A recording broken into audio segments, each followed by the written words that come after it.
നല്ല ക്യൂട്ടായിട്ടുള്ള ഒരു wall decker ഒന്ന് റെഡിയാക്കി നോക്കിയാലോ. അപ്പൊ ഇതുപോലെ കാർഡ്ബോർഡ് ഒന്ന് വട്ടത്തിൽ കട്ട് ചെയ്തെടുത്തിട്ട് ഒന്ന് ഹാഫ് ആയിട്ട് മാർക്ക് ചെയ്ത് മേളത്തെ ഹാഫിൽ ഇതുപോലെ ഒന്ന് പെയിന്റ് അടിച്ചു കൊടുക്കുക. ഒരു സ്കൈ പോലെ നമ്മളൊന്ന് സെറ്റ് ആക്കി കൊടുക്കുക. കുറച്ച് മേഘങ്ങളും ഒക്കെ ഒന്ന് വരച്ചു കൊടുക്കുക.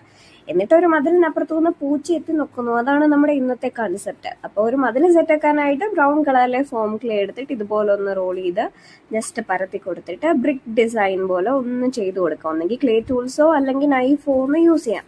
പിന്നെ പൂച്ചസാരിനെ സെറ്റാക്കാനായിട്ട് വൈറ്റ് കളറിലെ ഫോം ക്ലേ എടുത്തിട്ട് ഇതുപോലെ ഒരു വലിയ വട്ടവും പിന്നെ 2 കുഞ്ഞി വട്ടവും ഇതുപോലെ ഒന്ന് റെഡിയാക്കി എടുക്കുക. എന്നിട്ട് അതിനെ കുറച്ച് ഡിസൈൻ ചെയ്തൊക്കെ എടുക്കുക. ഡിസൈൻ ചെയ്ത് വന്നപ്പോൾ പൂച്ച തന്നെ ആയോ എന്ന് എനിക്കൊരു ഡൗട്ടുണ്ട്. എന്താണെങ്കിലും നമുക്ക് പൂച്ച എന്ന് തന്നെ അങ്ങ് പറയാം. പിന്നെ അതിന് കണ്ണും മൂക്കും വായൊക്കെ ഒന്ന് വരച്ചു കൊടുക്കുക. അത് കഴിഞ്ഞ് ആ മതിലയിൽ കുറച്ച് ഇലയൊക്കെ ഒന്ന് വെച്ച് കൊടുക്കുക. എന്നിട്ട് അത് കഴിഞ്ഞ് റെഡ് കളർ ഫോം ക്ലേ എടുത്ത് ചുമ്മാ പരത്തി റോൾ ചെയ്ത് അതോട് ഒട്ടിച്ച് കഴിയുമ്പോഴത്തേക്കും നമ്മുടെ ക്യൂട്ട് വോൾ ഡെക്കർ ഇവിടെ സെറ്റായി. അപ്പൊ എങ്ങനെയുണ്ട്? എളുപ്പമല്ലേ? ഇപ്പൊ ഇഷ്ടപ്പെട്ട എല്ലാവരും ഒന്ന് ട്രൈ ചെയ്ത് നോക്കണേ.